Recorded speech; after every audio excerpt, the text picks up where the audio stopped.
আসসালামু আলাইকুম, সবাইকে চলে এলাম আরেকটি নতুন ভিডিও নিয়ে। আজকে আমি করে দেখাবো নোয়াখালীর বিখ্যাত পান্তুয়া পিঠা।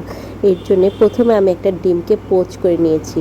আর এই যে গোলাপ করা ব্যাটারটা দেখতে পাচ্ছেন, এখানে দিয়েছি দুটো ডিম, 1 কাপ পরিমাণ ময়দা আর 1.5 কাপ পরিমাণ চালের গুঁড়ি, চিনি, সামান্য পরিমাণ লবণ, সামান্য পরিমাণ বেকিং পাউডার দিয়ে আমি এইটা খুব ভালো করে একটা নর্মাল পানি দিয়ে ব্যাটার তৈরি করে নিয়েছি।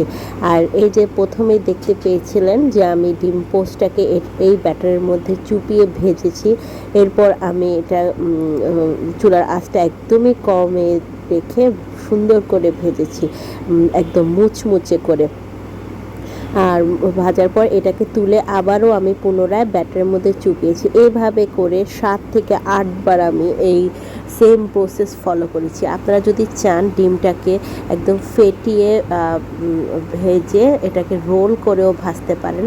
তা আমার কাছে ছোট থেকে এই যে কাটার পর যে কুসুমগুলো দেখা যায়, এইভাবেই কিন্তু পিঠাটা আমার বেশি ভালো লাগতো। আর আমি কি করতাম, কুসুমগুলোকে আগে বের করে খেয়ে ফেলতাম। আর আমার নানু এই পিঠাটা এত ভালো বানাতো। আর আজকে আমার নানুর কথা খুব মনে পড়েছে, কারণ এই পিঠাটা ভাজতে আমার অনেক কষ্ট হয়েছে। যে আমার নানুকে একটা জিনিস বলার সাথে সাথে সে কীভাবে বানিয়ে দিত আমাদেরকে। ধন্যবাদ সবাইকে। আসসালামু আলাইকুম।